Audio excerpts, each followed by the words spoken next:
Você está feliz com Jesus? Amém. E será que Ele está feliz com você? Amém. E será que você fala a verdade? Amém. Aleluia! Deus é tremendo. Eu quero falar nessa noite sobre um tema que não deveria existir. O título dessa mensagem de hoje é O Cristão Infeliz. Será que pode haver um cristão infeliz? Eu respondo, não deveria, mas existe. Mas o que acontece com o evangelho que significa as boas novas de alegria? A promessa do nosso Deus é de um evangelho de alegria, de transformação, de felicidade. O que nos faz ser infelizes? O que nos leva, o que faz a gente, em determinado momento, estar num patamar e de repente haver uma depressão na nossa vida espiritual? Essa mensagem, ela faz parte de uma série de mensagens que eu estou pregando sobre a depressão espiritual. E quais são as causas? Eu quero que você abra a sua Bíblia no Evangelho de Mateus, capítulo 20. Nós vamos ler os 16 primeiros versículos, portanto, do 1 ao 16. Evangelho de Jesus Cristo, narrado pelo evangelista Mateus, capítulo 20. Versículos 1 em diante. Diz assim, você está preparado já? Está com a sua Bíblia aberta? Porque o reino dos céus é semelhante a um dono de casa que saiu de madrugada para assalariar trabalhadores para a sua vinha. E tendo ajustado com os trabalhadores a 1 denário por dia, mandou-os para a vinha. Saindo pela 3ª hora, viu na praça outros que estavam desocupados, e disse-lhes: Ide vós também para a vinha, e vos darei o que for justo. Se você está com a caneta, você sublinha, o que for justo. Eles foram.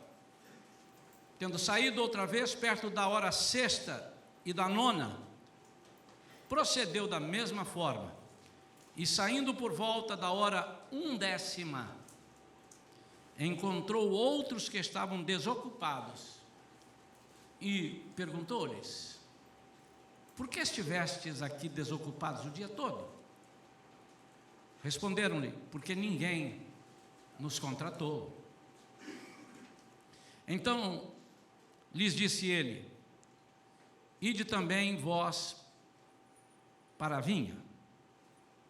Ao cair da tarde, disse o senhor da vinha ao seu administrador: Chama os trabalhadores e paga-lhes o salário, começando pelos últimos, indo até aos primeiros. Vindo-os da hora 10ª, recebeu cada um deles 1 denário. Ao chegarem os primeiros, pensaram que receberiam mais. Porém, também estes receberam 1 denário cada um. Mas, tendo-o recebido, murmuravam contra o dono da casa, dizendo: Estes últimos trabalharam apenas 1 hora, contudo, os igualaste a nós, que suportamos a fadiga e o calor do dia. Mas o proprietário, respondendo, disse a um deles: Amigo, não te faço injustiça. Não combinaste comigo 1 denário? Toma o que é teu e vai-te, pois quero dar a este último tanto quanto a ti. Porventura, não me é lícito fazer o que quero do que é meu? Ou são maus os teus olhos porque eu sou bom? Assim os últimos serão os primeiros, E os primeiros serão últimos, porque muitos são chamados, mas poucos escolhidos. Curve sua cabeça, vamos falar com o nosso Deus. Pai querido, em nome de Jesus, Pai, nós estamos colocando diante de Ti esta palavra lida e te pedimos que ela entre e caia em terreno fértil ou em terrenos férteis. Senhor, que essa semente colocada prospere, germine e prospere, e que nós possamos sair daqui nesta noite conscientes de que o Senhor está falando conosco algo tremendo, muito mais do que possamos imaginar. Eu quero, Senhor, te pedir que nesta noite, se há alguém aqui entristecido, decepcionado com alguma coisa, que o Senhor possa trazer à luz e curá-los nesta noite. Eu quero declarar noite de cura e libertação. Eu quero declarar noite de cura interior para cada vida aqui nesta manhã. Eu quero declarar, Senhor, uma cura interior para todos aqueles que estão ao alcance deste vídeo na internet, Pai. E eu creio, Senhor, que o Senhor fará maravilhas ainda, porque o Teu poder é assim. Nós não podemos, mas o Senhor pode. Então usa-nos segundo o Teu querer, segundo a Tua vontade, em nome de Jesus. Amém. Qual é a infelicidade na vida do cristão? O que faz um cristão ser infeliz? Vale a pena ser cristão? Será que nós não estamos aceitando a proposta de Jesus para sermos cristãos com uma motivação equivocada, então? O Evangelho de Jesus nos promete muitas coisas, mas nós estamos muitas vezes nos atentando mais para aquelas superficiais e deixando de lado aquelas que são eternas, aquelas que são profundas. Mas nós temos o direito também de ter estas, aquelas em que vivemos aqui. O Evangelho diz que o reino dos céus é semelhante a um dono de casa. O reino dos céus. Já pregamos aqui e já mostramos a diferença do reino dos céus e o reino de Deus. O reino dos céus pertence ao reino de Deus. Mas o reino dos céus é o reino estabelecido, é um reino terreno, aqui. É um reino que vai ser estabelecido para vivermos, e vai ser estabelecido pelo Messias. E nós já começamos a experimentar, daqui do reino dos céus, nós já começamos a experimentar das maravilhas de Deus, quando nós, pela fé, adotamos aquilo que o Messias tem nos ensinado. E quando chegarmos no milênio, será estabelecido o reino dos céus, que depois, então, estaremos dentro do reino de Deus. Naturalmente, o reino dos céus não é separado, ele pertence a Deus, mas é um reino estabelecido para aqui. E ele diz que é semelhante a um dono de casa que saiu de madrugada para assalariar trabalhadores. E ele contratou alguns trabalhadores. Aos primeiros ele chegou e disse: olha, vocês querem trabalhar para mim? Eu estou precisando que trabalhem na vinha. E os trabalhadores disseram: sim. Deve ter perguntado quais são as condições. Por que eu digo isso? Repetindo, como eu preguei de manhã, eu gosto de ler as entrelinhas. E a Bíblia nos deixa imaginar o diálogo. Nem todos os diálogos são colocados aqui, porque senão não daria. Mas o único com quem foi acertado um preço foram os primeiros a terem esse preço acertado. Na terceira hora, na primeira hora, na terceira hora, na nona hora, todos foram sendo chamados. Mas os primeiros, diga aqui, então um dono de casa saiu de madrugada e, tendo ajustado com os trabalhadores a 1 denário por dia, mandou-os para a vinha. Os primeiros. Logo cedinho. Saindo pela terceira hora, viu na praça outros que estavam desocupados. Mais tarde, cerca de 9 horas da manhã. E disse: vocês querem trabalhar? Estão desocupados? Disse: sim, então podem ir para a vinha e eu darei a vocês o que for justo. Depois ele contratou os demais e foi dizendo a mesma coisa: darei a vocês o que for justo. Primeira coisa que eu quero que você guarde aqui: a diferença de contratação. Aos primeiros, ele acertou 1 denário. 1 denário era um valor de uma diária. Falamos hoje de manhã também, por coincidência, em dinheiro. Você vê como é que a Bíblia fala bastante de dinheiro. O Novo Testamento fala muitas vezes em dinheiro, né? E esses primeiros tiveram, então, e concordaram com aquilo. O que acontece? Acontece que chegou no momento de pagar, tendo recebido, ao chegarem os primeiros, pensaram que receberiam mais, porque os últimos receberam 1 denário. Mas eles se esqueceram daquilo que foi dito para eles. Vocês querem trabalhar para nós? Bem cedinho, você vai trabalhar um dia inteiro, e eu vou pagar uma diária de um dia. 1 denário era a diária de um dia de trabalho. E eles concordaram. Então depois chegam aqueles que começam às 9 horas da manhã. Olha só, vocês querem trabalhar para mim? Eu vou pagar o que é justo. Eles foram. Quando chegou meio-dia, eles, vocês querem trabalhar para mim? Eu vou. Então podem ir, eu vou pagar o que é justo. Quando chegou 3 horas da tarde, vocês querem trabalhar para mim? Sim, nós queremos. Podem ir e eu vou pagar o que é justo. Quando chegou 4 horas da tarde, faltando 1 hora. Note que eles dizem, eles só trabalharam 1 hora. Estou fechando aqui o expediente em 5 horas da tarde. Se você quiser fechar às 18 horas, então, às 5 horas da tarde. Trabalharam uma só. O que vocês estão fazendo aqui na praça? Ninguém nos contratou. Vocês querem trabalhar na vinha? Sim, podem ir e eu vou dar o que é justo. Quando chegou na hora de pagar a diária, ou seja, no fim do dia, aquele responsável, aquele administrador, chama primeiro os que foram contratados por último. E quando ele dá 1 denário para aqueles que trabalharam 1 hora, os primeiros que estavam ali na fila disseram, caramba, o negócio aqui vai ser bom, porque eles ganharam 1 denário por 1 hora, eu vou encher as burras, nós vamos ganhar muito mais. E ele foi pagando 1 denário, mas quando chegou nos primeiros, e eles receberam 1 denário, eles saltaram, pisaram na tamanca. O que é isso? Mas está errado. Como é que pode? Eles trabalharam só 1 hora e ganharam 1 denário. E nós trabalhamos, o senhor não percebeu? Nós trabalhamos o dia inteiro, um sol causticante de 40 graus. Ficamos ali, muitas vezes, precisando de beber água, e eles começaram a chamar a atenção para si, e dizendo, isso não é certo, isso não é correto, isso é injusto. E aquele administrador disse, o proprietário, né? Disse, o que eu combinei com vocês?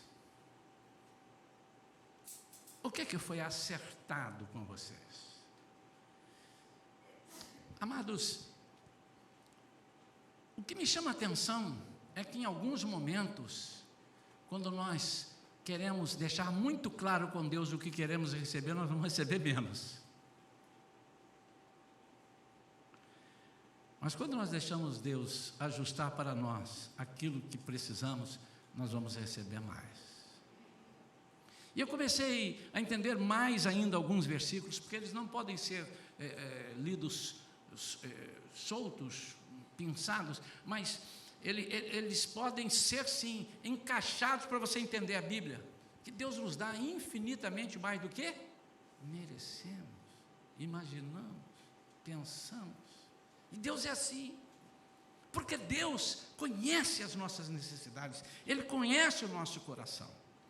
Mas o problema não está na hora 1/10, mas está nos primeiros. Qual é a causa desse problema? Eu quero falar de 2 causas e depois falar da solução, de 2 soluções para a causa.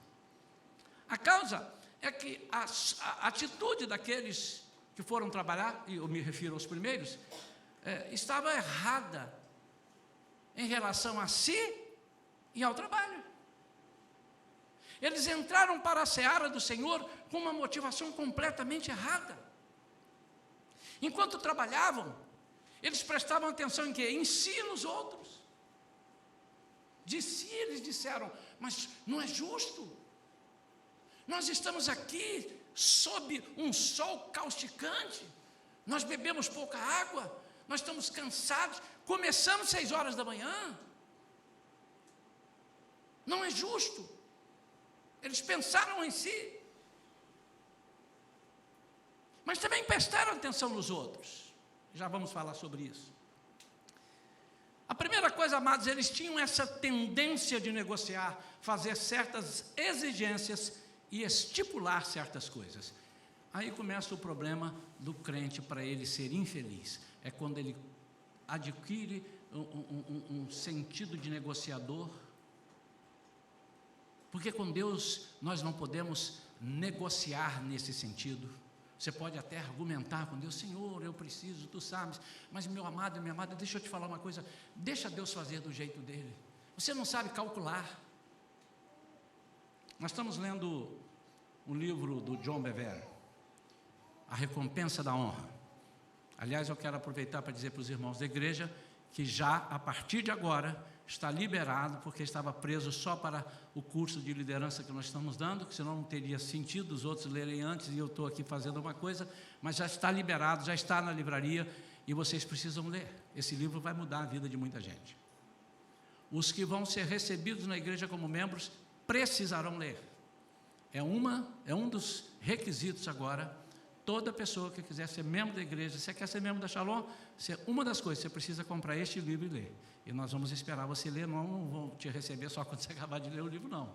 Mas você precisa ler o livro. E nós vamos conversar com você acerca do livro, na caminhada. E ele diz sobre um empregado que estava numa firma e ele achou que ele merecia uma promoção que estava para acontecer. Ele era o todo qualificado, não só ele, todas as pessoas achavam que ele era o encaixado o talhado para aquela função. E de repente, para sua surpresa, ele não foi promovido. E ele ficou muito injuriado. Ele foi ao seu pastor, eu estou resumindo bastante, ele foi ao seu pastor e disse: pastor, eu estou muito chateado. E eu sei que ali houve uma predileção, até porque eu sou negro. E eu, sendo negro, eles não quiseram, eles tiveram esse racismo contra mim, lá nos Estados Unidos, isso. E é um absurdo, eu vou entrar com uma ação, porque eu tenho como comprovar que eu era a pessoa talhada, eu tenho como mostrar que eu era o próximo. E o pastor orientou a não fazer aquilo. Disse: ora, entrega ao Senhor, deixa Deus fazer as coisas, deixa Deus agir. E diante da orientação do pastor, ele vai até aquele chefe que ele antes achava que não seria justo ser o chefe. Digo: estou aqui, meu amigo, para dizer para você que eu quero te dar todo o apoio e eu vou trabalhar, vou te ajudar. E ele diz que ele fez melhor do que fazia antes. E ele se dedicou sem nenhuma pretensão, sem mais nada, só porque Deus tocou no coração dele, o pastor orientou, e ele então entrou com aquilo e disse: não, eu quero fazer.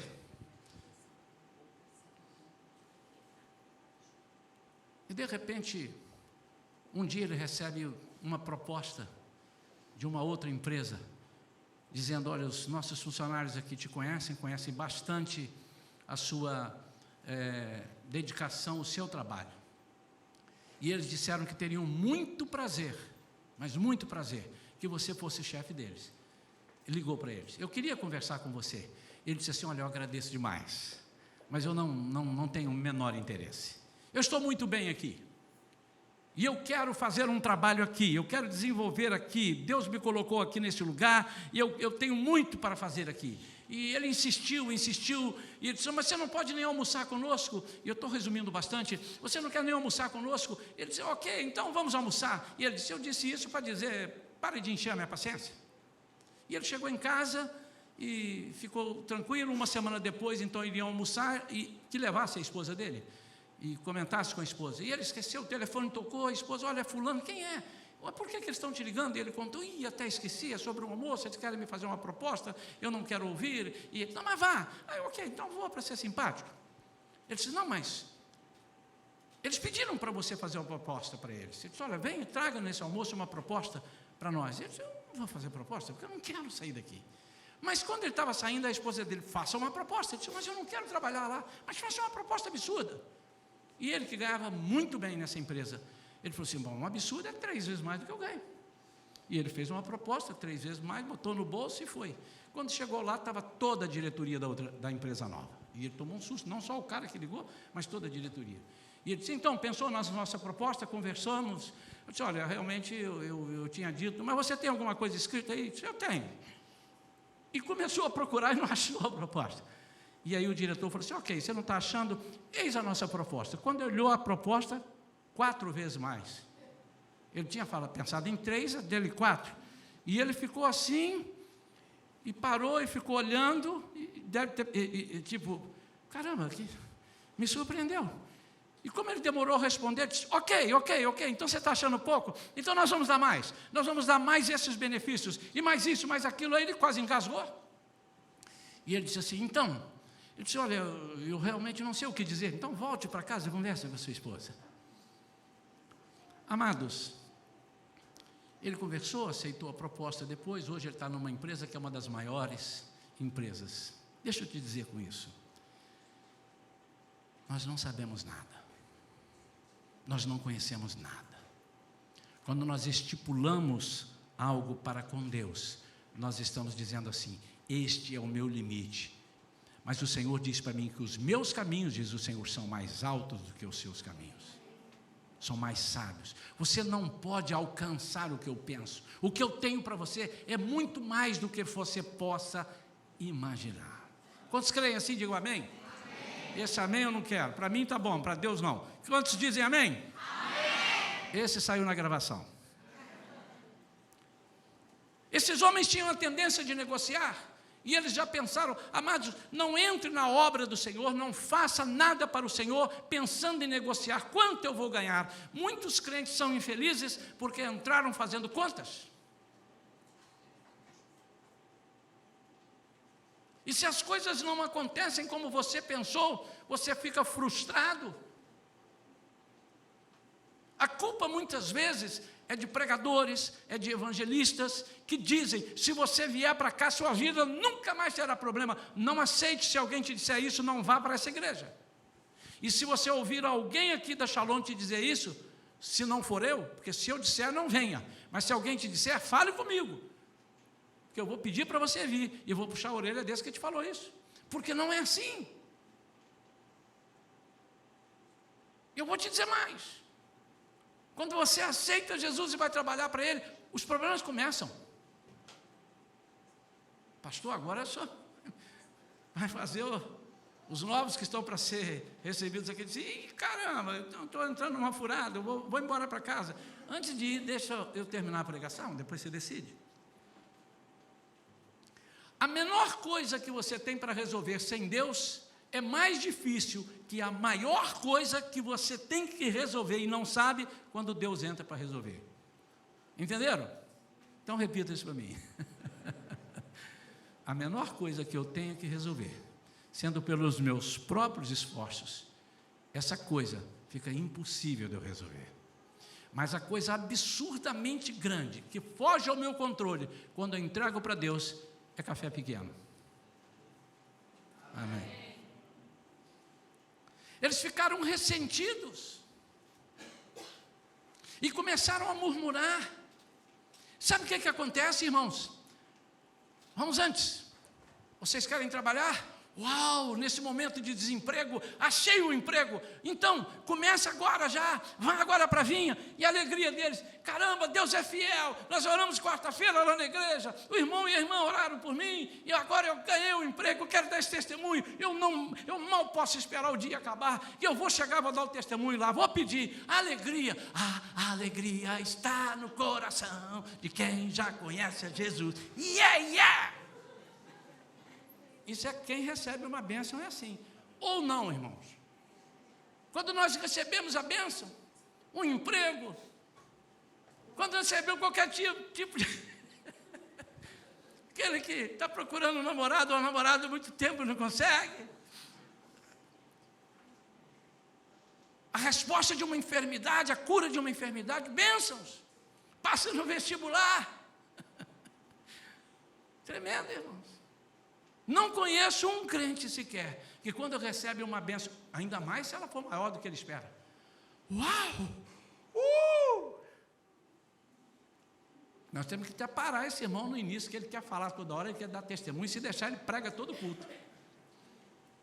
Mas no meio do caminho ele perde essa alegria.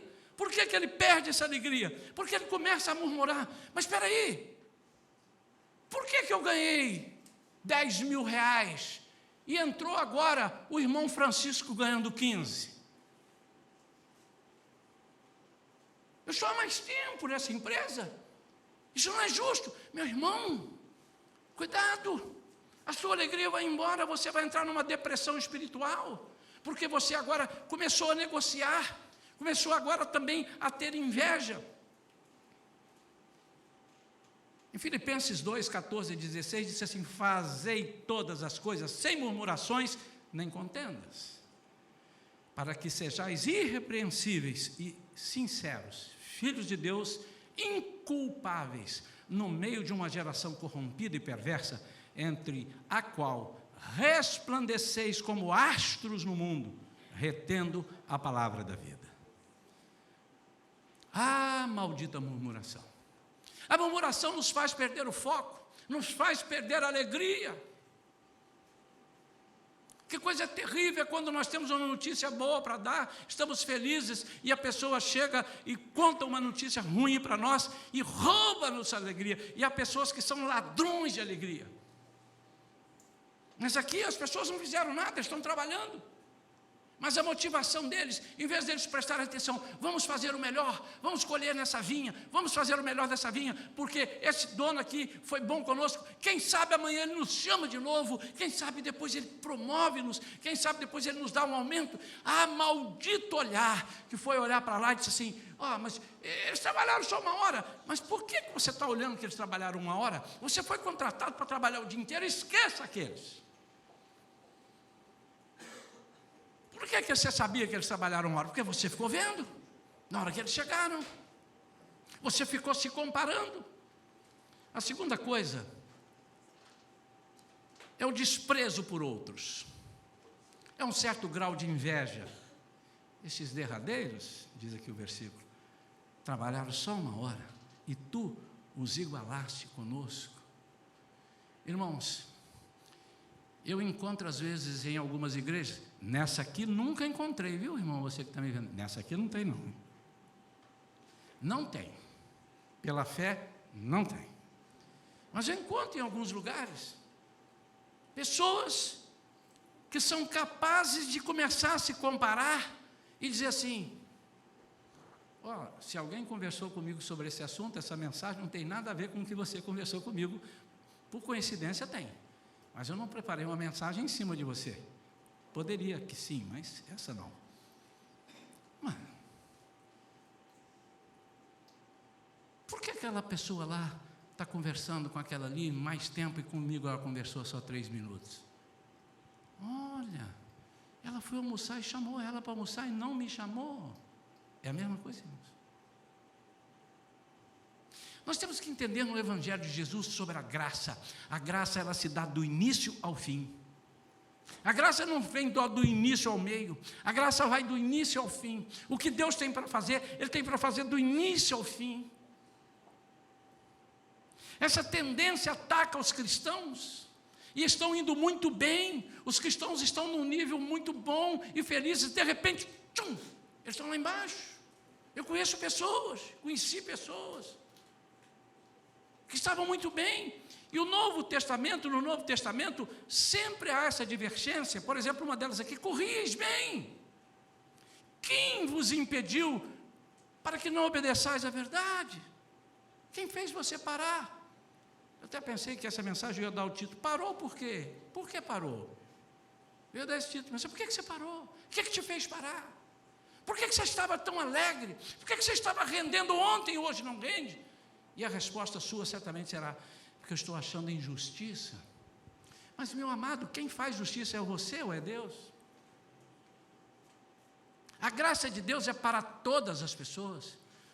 Por que você se julga melhor dizendo: não, ele está inferior, ele é inferior, ou então ele está superior a mim? Não, eu não aceito ser inferior. Por que ele é superior? E essas coisas, elas entram na nossa vida de forma sutil, ou de formas sutis. Espírito miserável. Não é o Espírito Santo, o seu Espírito. Espírito miserável. Espírito de mediocridade, que não conhece o trabalhador que te contratou. espírito de crítica, espírito de autocomiseração. Ah, coitadinho de mim, ninguém gosta de mim. Então, vamos ter em mente duas coisas. Primeiro, como é que nós vamos consertar isso? Como é que eu vou sair dessa depressão, dessa tristeza, que muitas vezes nos tira, que muitas vezes não nos deixa ir para nenhuma vinha trabalhar? E o que eu vou falar agora não tem necessariamente, não faz alusão ou não tem necessariamente a ver com todas as pessoas que já passaram por várias igrejas. Mas há pessoas que chegam aqui e eu pergunto: você está vindo de onde? Ela disse assim: bom, esse mês ou 3 meses atrás? E veio uma pessoa aqui conversar no primeiro dia que chegou aqui na igreja. Primeiro dia, primeira noite, assistiu uma mensagem, chegou ali na porta, alguém falou: pastor, ela quer falar contigo. Eu disse: pois não, eu quero ser membro dessa igreja. Eu falei: uau, eu nunca vi ninguém assim. No primeiro culto, eu devo ser um fenômeno, porque eu preguei, já te cativei no primeiro culto. Deus já me falou. Cuidado, meu irmão, quando você disser que Deus falou, ele toma cada susto lá em cima. Eu não falei nada. Porque a prova de que não falou, que essa pessoa nem está mais aqui, também não deu satisfação. E já sumiu, evaporou. E não veio me dizer: pastor, eu estava equivocado. Não era aqui. Então Deus não falou, irmão. Não brinque com Deus. Não coloque Deus nesse lugar, nessas coisas. Hoje eu fiquei sabendo que alguém perguntou: cadê aquela fulana? Eu disse: não sei, ela era visitante e tal. Eu ia até começar o curso de integração. Sim, pastor. Nos últimos tempos ela já esteve em 4 igrejas. E é daquela que ela fica olhando, contestando e tudo, infeliz. Porque o que Deus tem para você é muito grande. Mas não compare o que Deus tem para ele.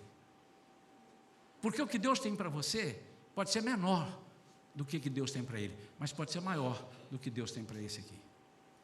Não compare. Então, o que precisamos fazer para curar isso na nossa vida? Parar de negociar.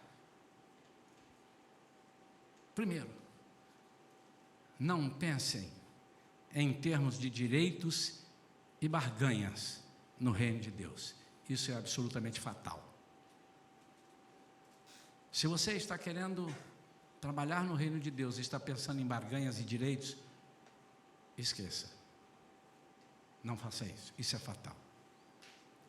São aqueles crentes que a gente chama crentes ficha na máquina. Você coloca a ficha aqui, do lado de lá você pega a coisa que você precisa.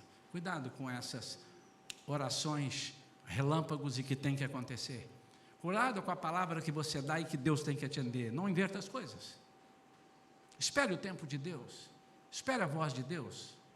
Conquanto Ele diga que tudo que pedirdes ao meu Pai em meu nome eu farei, você não pode desprezar a soberania dEle, a vontade dEle.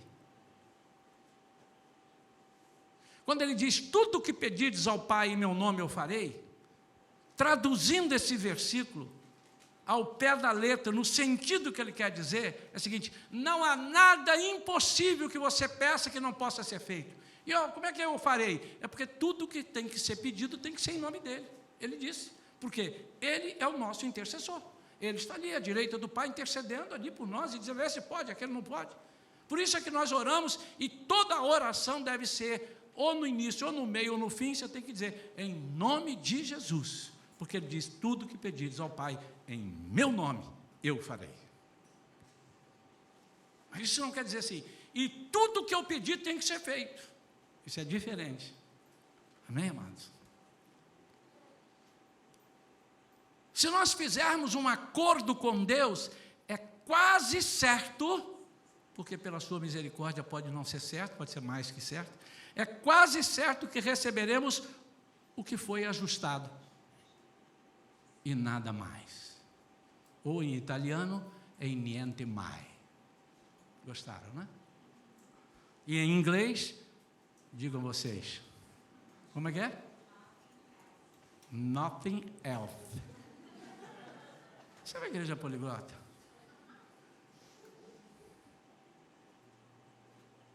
Vocês entenderam o que eu disse? Quando você pedir ao Senhor e disser para Ele, eu quero isso, isso, isso, isso, cuidado que seus cálculos podem estar errados e você só receberá aquilo que você pediu, porque Ele vai ser fiel a ti.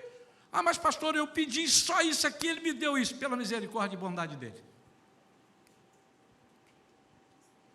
Os demais receberam o quê? O que era justo. O que era justo para quem? Para eles? Não, o justo para eles era receber fatias de um denário. Mas o que era justo para Deus, no coração, o que Deus tem para nós, volto no versículo, que Deus nos dá infinitamente mais do que merecemos. Você não merece nada, meu amado. Às vezes nós temos uma mania de dizer, todos dizemos, vocês agora vão passar a prestar atenção, quer apostar comigo? Diz assim, fulano, ganhei isso aqui, estou tirando as minhas férias, e Deus me deu isso, isso, isso. Aí as pessoas, isso você merece. Nós não merecemos nada, irmão. É graça. Ele deu porque é graça. E a graça vem do início ao fim. A graça tem para ela que trabalhou 25 horas, e a graça vem para ela que trabalhou 2. A graça vem para ela que nunca pecou, e a graça vem para ela que era uma pecadora terrível. É graça. Ninguém merece graça. E faz parte do coração de Deus a graça, não discuta isso. E não tente embarrear aquilo que Deus quer dar. Você não é dono das coisas de Deus. Compreenda isso.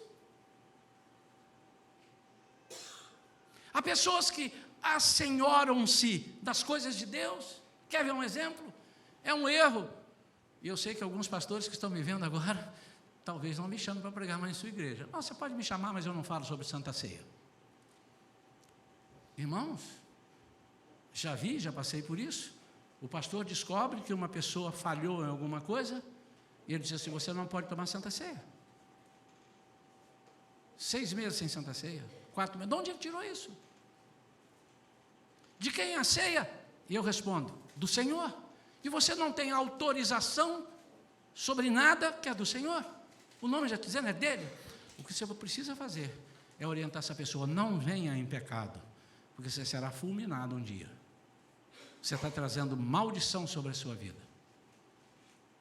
Você está trazendo condenação sobre a sua vida. Está lá dizendo em 1 Coríntios, capítulo 11, a partir do versículo 23, o apóstolo Paulo disciplinando sobre a Santa Ceia. Mas, meu amado, eu digo, queridos, olha, o certo é você fazer parte do corpo de Cristo, você ser batizado e estar em nome, estar em comunhão, em nome de Jesus, em comunhão com a igreja. Se você não é, não venha tomar a Santa Ceia. E a pessoa vem. E eu mesmo vendo, eu não, você não, sai daqui. Eu não posso. Mas eu já orientei, o sangue dela não pode vir sobre mim. Eu não sou dono. Querido, nós não somos donos da graça de Deus. Deixa eu te dizer, querido, sabe por que você talvez esteja sendo um crente infeliz? Porque você quer gerenciar a graça de Deus. Senhor, olha para mim, eu sou líder do departamento tal, nunca faltei um domingo. O pastor não gosta que chegue atrasado, eu chego antes 10 minutos. Nunca deixei, olha o meu envelope de dízimo, nunca deixei de dar o dízimo, nunca deixei de dar oferta, estou aqui, canto com vigor tremendo, oro de olhos fechados, estou em todos os cultos, que é isso, Senhor? Miserável. Quem é você para dizer isso para o Senhor? O Senhor dá aquele que é pela graça, não gerencia a graça de Deus. Por outro lado, Senhor, é injusto só dar aquilo para aquele irmão ali entrou ontem, e anteontem eu vi ele fumando, ontem eu vi ele fazendo isso assim, isso não é justo, miserável. Você está gerenciando a graça de Deus. A graça de Deus é algo imerecido mesmo, e Ele dá a quem Ele quer, como Ele quer, e Ele dá para todos, é para distribuir para todos. Eu quero que você diga amém. Amém.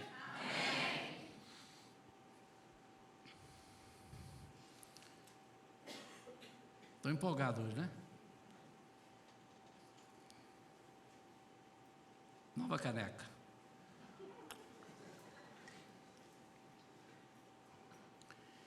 Muitos não entendem aquela passagem dos fariseus, quando Jesus diz assim, olha só, não sejam como os fariseus, que ficam orando e reivindicando para si, e batendo do peito, que nós temos isso, nós fazemos isso, e faziam mesmo. Ele não estava mentindo, não, ele estava fazendo certinho. E nós queremos, Senhor, olha para isso. Aí o Senhor diz assim: contanto, eu digo que eles já receberam a sua recompensa. E muita gente não tem como. Ai, já recompensaram, foram castigados? Não, não, não. Eles contrataram um denário. Só isso, eles já receberam um denário. Mas o que vem depois, a seguir, e o que Jesus quer nos ensinar, agora o que eu tenho para vocês é muito mais do que eles estão pedindo, bobinhos.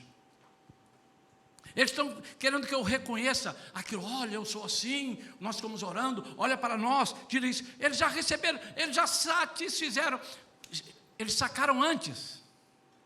Quantos entenderam? Quantos captaram? Eles sacaram antes, assim, me dá agora, eu quero isso aqui agora. Eles não conseguiram esperar, eles fecharam um preço comigo, e eu dei o que eles pediram, eles já receberam. Mas para vocês, eu tenho muito mais. Mas Deus não ama aqueles. Como não ama? Ama. Mas eles insistiram, eles fecharam, eles quiseram. Querido, não seja um crente medíocre, não seja um crente mesquinho, não seja um crente miserável, não seja um crente infeliz. Deixa Deus agir, deixa Deus fazer na sua vida, deixa Ele prosperar na sua vida. Por isso, a motivação não pode ser você e o seu trabalho, tem que ser o reino. Só o reino. Não importa o que você está fazendo. Eu estou fazendo, olha o que eu estou fazendo. Para de olhar para você e olha para o reino.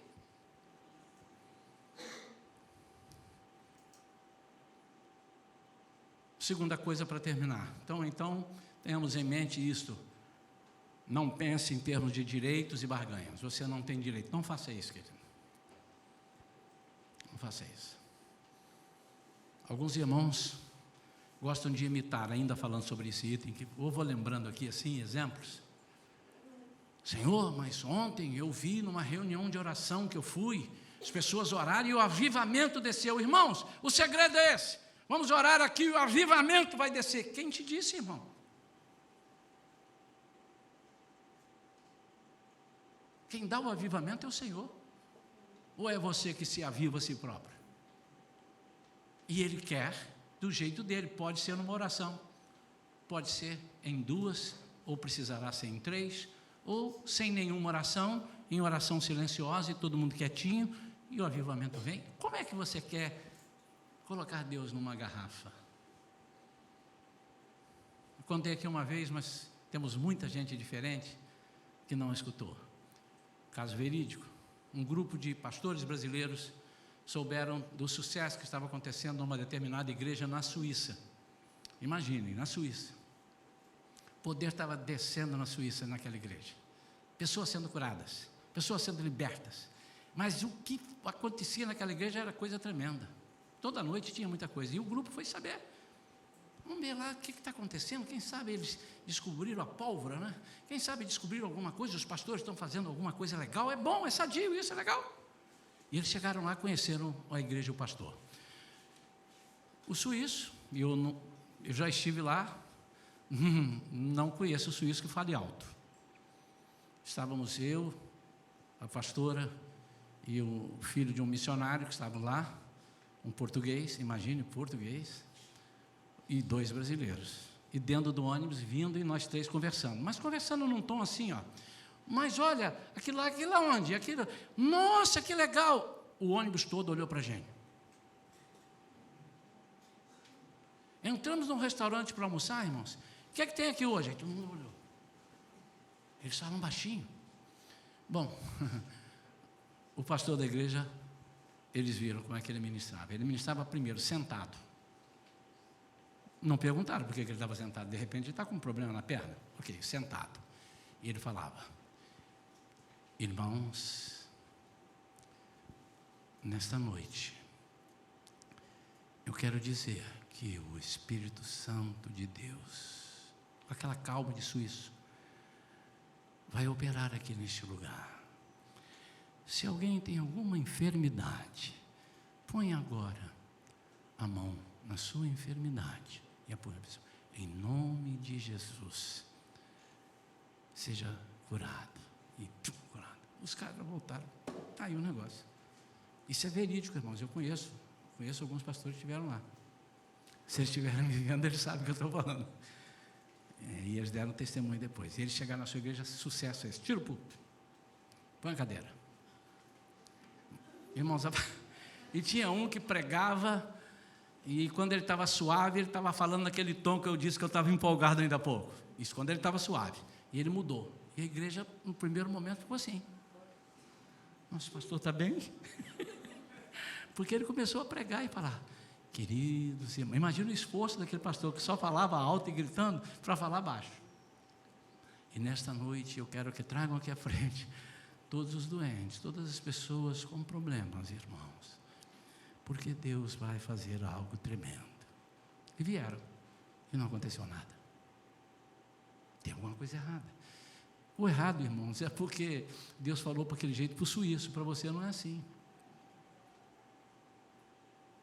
Nós precisamos entender que as coisas de Deus não são como você imagina.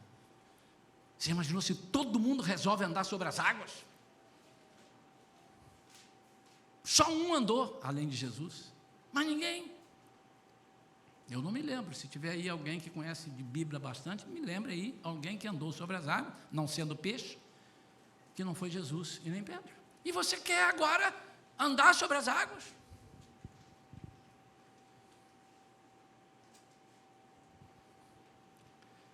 Então, a segunda coisa a fazer, não mantenham um balanço ou registro do seu trabalho, esqueça a sua contabilidade. Irmãos, para Deus não funciona você ter um balanço e dizer, eu fiz isso, eu fiz aquilo, eu tenho isso.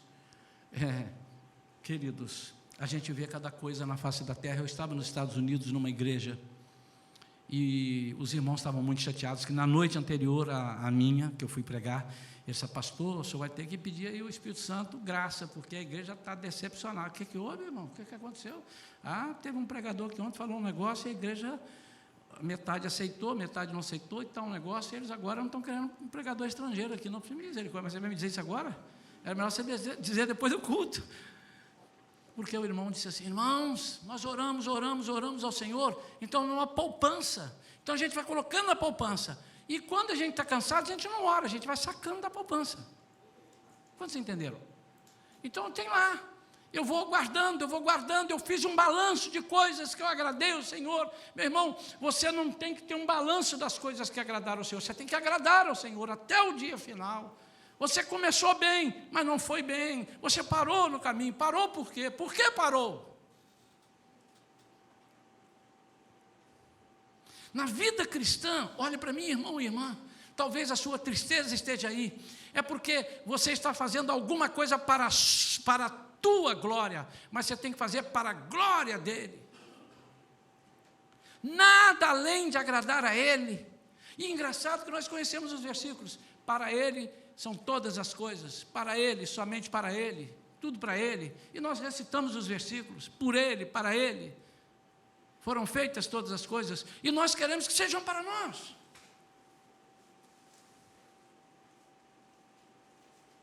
Nós somos súditos de um reino,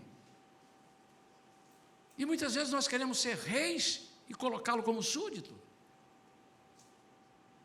Vou repetir, não seja mesquinho e pensar que você vai ser empregado, eu já fui liberto. Não é isso que a Bíblia diz quando você já foi liberto.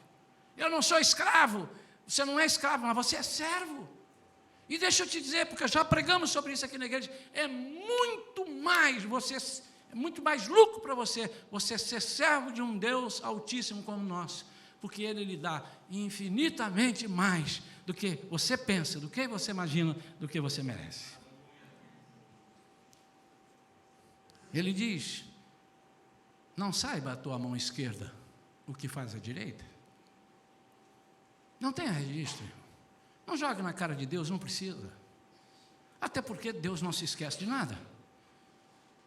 Você precisa que Deus te esqueça, e alguém de repente está doido para me dizer, pastor, mas vou pegar o senhor agora, porque em 2 Crônicas capítulo 20, segura essa, pastor, Josafá vai e lembra a Deus, quando vieram 3 povos contra ele. Isso não está escrito aqui no meu resumo, não. no meu script não, é que o Senhor me lembrou agora. Deve ter alguém aí que está querendo, que vai te pegar lá depois do culto. Então, como eu quero tomar um café depois do culto, não vou ter tempo para essa bobagem, eu já vou te responder aqui no ar. Quando Josafá, lá em 2 Crônicas, capítulo 20, fala para o Senhor: Senhor, o Senhor não é Deus no céu? O Senhor não é aquele que tem todo o poder? Então, os nossos pais vieram do Egito, e o Senhor não permitiu que eles passassem, fossem eliminados por esse exército, e agora eles vêm atrás de mim, e vêm atrás de nós não podemos contra eles. Aí eu vou te dizer, você leu o versículo todo, irmão? Continua. Ele vai dizer assim: nós não temos forças, mas os nossos olhos estão postos em ti. Então essa palavra não foi para lembrar nada ao Senhor, foi para lembrar a Ele mesmo quem era o Senhor. Não se esqueça, porque vocês saíram do Egito, eu não deixei perecer por mãos contrárias, a não ser quando eu mesmo as pus ali. Você não precisa me lembrar, mas eu quero que você se lembre disso, porque você é um ingrato. E aquele povo então era um ingrato. Toda hora eles se esqueciam das maravilhas que Deus fazia. Deus vai te surpreender, meu amado. Deus vai te surpreender. Deus quer te surpreender. Não faça contas. Não faça contas. Não tem um registro, não tem uma contabilidade. Deus não se importa com isso. E pode ser que você tenha na sua contabilidade, eu quero ver o que você vai fazer com essa agora, uma vida toda torta, toda ruim. O que você faz? Essa anula. Ele vai olhar e dizer assim: eu desprezo a tua contabilidade, porque o que vale para mim é o que você é agora, daqui para frente. Dos teus pecados, eu já não me lembro mais. Uhul!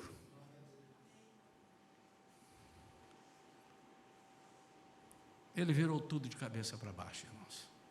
Ele pegou os primeiros e colocou por último, pegou os últimos e colocou por primeiro.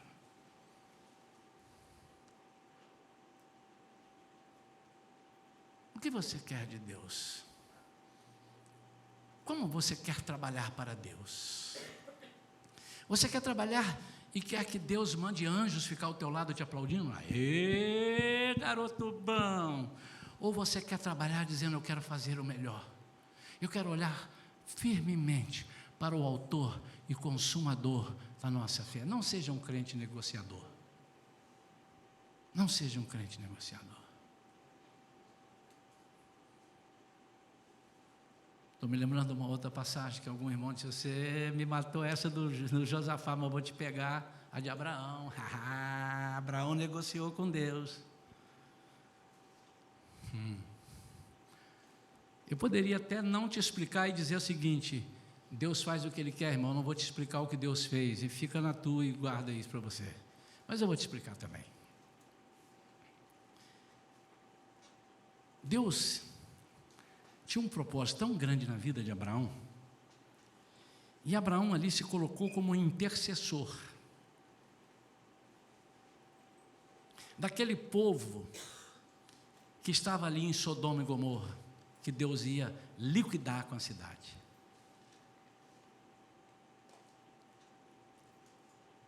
Deixa eu te dizer uma coisa, meu amado, olha para mim. Às vezes você diz assim: eu quero ser um intercessor, eu quero participar do ministério de intercessão. Você não precisa criar ministério de intercessão. Dobra o teu joelho na tua casa e você vai ser um intercessor. Os maiores intercessores que eu conheci na minha vida são intercessores sozinhos, quarto de guerra. Não estou impedindo que haja um ministério, nós temos aqui um ministério de intercessão. Agora, o defeito é nós acharmos que a intercessão da igreja está sob responsabilidade do ministério de intercessão. Todo crente tem que ser um intercessor, e Deus quer saber, a intercessão tem que ser constante e firme, porque a nossa intercessão, ouça isso e me diga se é verdade ou não, a nossa intercessão tende a parar, quando na segunda, na terceira nós vemos que as coisas não acontecem. Mas aquele não vai interceder por ela, não vou mais não. Cara, não adianta, eu falo, ela finge que não ouve. E o Senhor quer que você chegue ao seu nível, porque no nível dele Ele consegue. Se houver 50 pessoas aqui, o Senhor vai consumir a cidade? Se houver 50, 50 justos. Não vou consumir. Então tá bom. Abraão era advogado. Data vênia. E se houver 45? por causa de um erro de cálculo de 5, o senhor vai? Ok, se tiver 45 eu também não vou destruir. Oh, legal. Desculpe,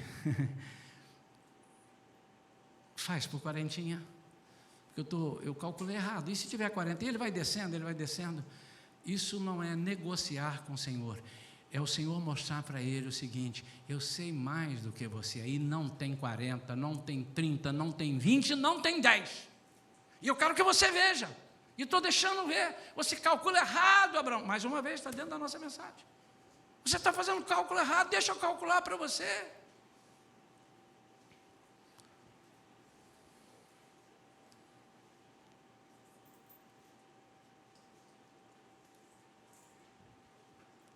Eu tenho certeza que há pessoas aqui nesta noite que precisam ser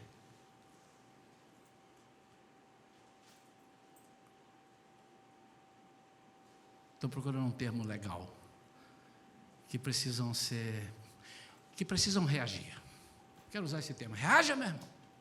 Reaja.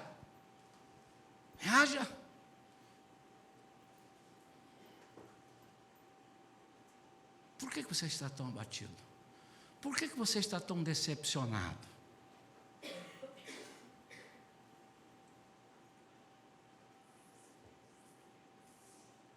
Por que você é um tufão na sua empresa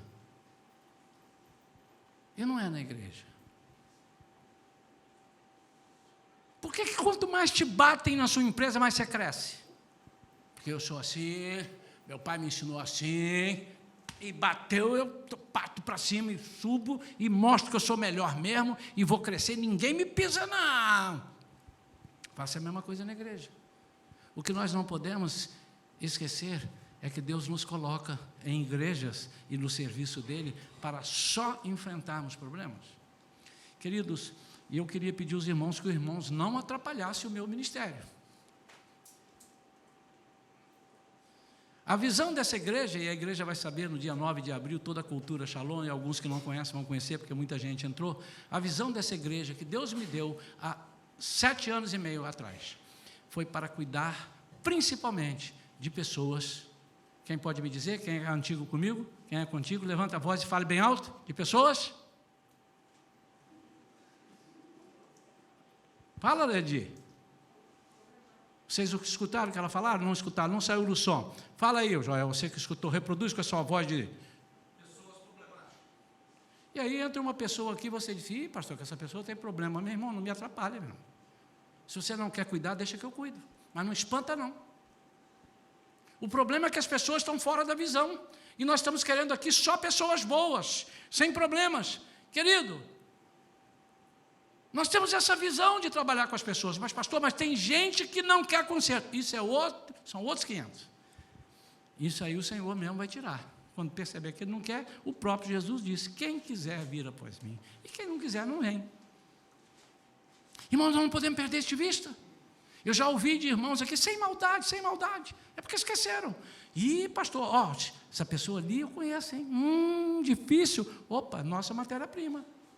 Nós não estamos pedindo pessoas difíceis? Então o Senhor está mandando pessoas difíceis. Agora, se ele só mandasse certinho, eu ia dizer para ele: Senhor, o senhor não está confiando em nós, não? Por quê, meu filho? O senhor não manda ninguém para consertar, Senhor? O senhor só manda bonzinho. Aí ele poderia dizer: por que vocês não têm capacidade de consertar ninguém? Eu estou mandando lá para a igreja tal. E quando estiver bom lá, eu vou dar uma colher de chá e te mandar de lá para cá um pouco já consertado para encher a tua igreja. Irmãos, quando nós entendemos a visão, as coisas mudam. Pode ser que alguém entre aqui, e já saiu alguém daqui da igreja dizendo isso. Ih, vamos sair daqui, a igreja está vazia, tem gente saindo. Ih, tem gente saindo. Mas por que está saindo, você sabe, irmão?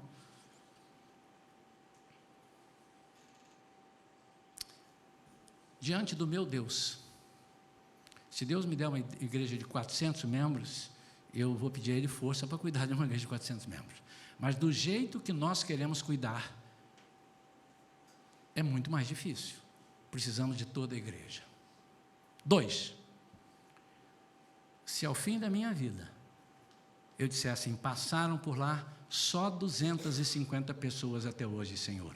Mas os 250 desses 200, nós conseguimos influenciá-los para o reino, e eles foram curados. Eu fico mais feliz. Deixa eu melhorar isso aqui. Irmãos, eu não estou pedindo para vocês deixarem as pessoas problemáticas, eu estou pedindo para ajudar a consertar as pessoas problemáticas. Eu não quero problemáticos dentro da igreja eternamente. Eu quero que eles venham e tenham um coração ensinável. E eu quero que os irmãos me ajudem a recuperar esses irmãos. Então, uma das coisas que nós precisamos fazer é: aquele ali não merece não, pastor, não vai lá não. Aquele ali não merece não, porque você vai ser um dos trabalhadores das primeiras horas. E o Senhor está querendo mandar trabalhadores da 1/10 hora. O que são esses trabalhadores? Os trabalhadores da 1/10 hora são aqueles que acabaram de aceitar Jesus e já estão no cargo de liderança na sua frente, que está aqui há 5 anos e não se propôs a trabalhar. Esses são os da 1/10 hora. Pensam que não falaram porque eu acho que ficaram com medo de mim, né? Não sei por que tem medo de mim, mas eu devo ter recebido algumas críticas para no ministério, no SECOL, que nós estamos trabalhando aqui na segunda-feira. Nós temos no curso de liderança e capacitação pessoas com 4 ou 5 meses de conversão. Sabe o que é que chama isso? Graça. E Deus falou: eu quero aquele, eu quero aquele, aquele. Nessa primeira turma, outros virão. Outros virão. Alguns foram convidados e disseram: eu não posso, eu tenho esse problema. Eu não posso, eu tenho aquele problema. Ok? E outros foram chegando. Quantos entenderam, digam amém. Amém. Quantos podem dizer: estou contigo, pastor? Que Deus conserve o seu coração sincero assim. Qual é a visão da igreja? A visão da igreja é tratar com pessoas que os outros pastores não tiveram paciência para tratar. E se você não me ajudar, eu vou te pedir, meu irmão, então não me atrapalhe. Se você não pode me ajudar, não me atrapalhe. Mas eu preciso de ajuda. Eu preciso de pessoas, não pessoas que carreguem no colo o tempo todo. Nossa visão também não é essa. Nós só carregamos no colo até que a sua perna esteja pronta para andar. Quando tiver, eu te solto no chão. E você vai sair meio mancando, mas vai andar. Nossa visão é essa. E a nossa visão é que você que chegou aqui estragado, depois conserte outros. Nossa visão, meu amado, e pode me cobrar isso, é que você tenha sido ladrão de dinheiro e amanhã esteja apto para ser o tesoureiro da igreja. Porque isso é transformação do evangelho. Porque se você não crê nisso, você não pode entrar em nenhuma igreja que existe no Brasil de pastores que foram assassinos ou ladrões, ou de missionários que estão lá entregando a sua vida e que foram bandidos no passado e que hoje apanham até na cara para pregar o evangelho de Jesus. Se você crê nisso, creia também que um casal que entrou aqui desajustados, em adultério, amanhã poderá ser o líder dos casais. Essa é a visão de Jesus. E eu não quero dizer que todos serão, mas nós trabalhamos para isso. Se você crê nisso, eu quero pedir que você jamais olhe os trabalhadores da 1/10 hora, e nem o da 9ª hora, mas que você olhe o que o Senhor te entregou para fazer. O que vier à sua mão, faça. Não fique olhando para o lado, porque se você vai olhar para o lado, você vai perder o foco. Vamos ficar de pé, queridos.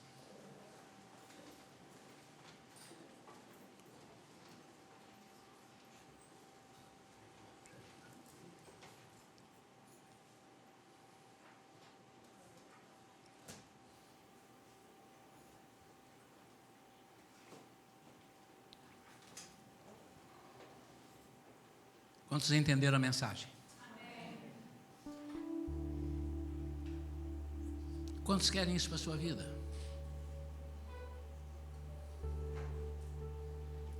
Quantos querem confiar em Deus verdadeiramente?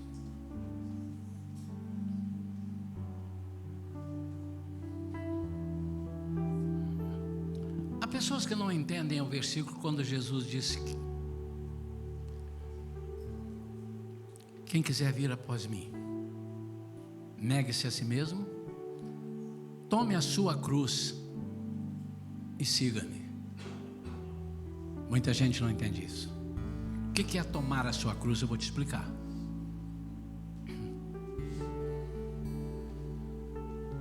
Eu já vi pastor dizendo assim, pega a sua cruz, bota uma cruz com rodinha, viu? Você não precisa pegar nem cruz leve nem pesada. A sua cruz é essa aqui que eu vou te dizer. Sabe o que significa? Vamos em Jesus. Por que Jesus foi crucificado? Por quê? Por acusações. Amém ou não?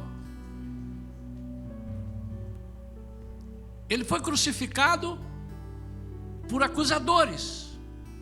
Os judeus o acusaram, os romanos o crucificaram. Mas ele devia? Ou foi injusto o que ele ouviu e a condenação dele? Foi injusto? Não, mas era plano de Deus. Meu amado, eu não vou discutir isso, é lógico que era. Eu quero saber o seguinte, ele tinha aquelas culpas? Se você falar assim, não sei, eu te digo, não, Pôncio Pilatos disse que não. Vocês estão soltando um camarada que é cheio de culpa, e eu não vejo culpa nenhuma nesse, não tem culpa. Eu conversei com ele aqui, eu não tem culpa, ele não tinha culpa. Por que ele estava levando a sua cruz? Ele estava levando a cruz da injustiça. Sabe o que significa, meu amado? Tome a sua cruz e siga-me. Receba as injustiças na sua vida e deixe Deus erguer você como ergueu Jesus. É isso, mais nada. Você quer ser parecido com Jesus? Quantos querem?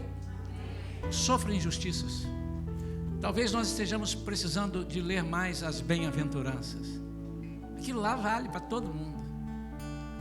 Você quer ser parecido com Deus? Você quer parecido com Jesus? Leve cusparadas. Você quer ser parecido com Jesus? Não precisa ser crucificado. E aí não precisa. Isso ele já foi, já matou todo o preço. Eu quero te chamar aqui à frente, meu amado, para Deus colocar dentro do teu coração. E o teu coração é aqui, é a mente. Começa aqui. O coração é aquilo. O provérbio diz: aquilo que o homem pensa, assim ele é. Então o seu coração nesse sentido assim, porque o coração é carne. É aqui, tira esses pensamentos que ninguém gosta de você, que você está sendo injustiçado, que não é possível, que não vale a pena trabalhar no reino de Deus. Se não vale a pena trabalhar para o Deus que você sabe que Ele é, vale a pena trabalhar para quem, meu amado? Ei, se você acredita que Deus pode julgar a sua causa, ser o seu justo juiz e te dar o justo, aquilo que você merece, então trabalhe sem pensar no que você merece, porque aqueles trabalhadores da terceira hora em diante foram sem saber quanto é que iam receber. Então vem aqui à frente, eu vou orar por você, eu vou abençoar a sua vida, meu amado, e eu duvido que o inimigo tenha poder se você fizer um pacto, uma aliança com o Senhor. Pode vir. Renova-me.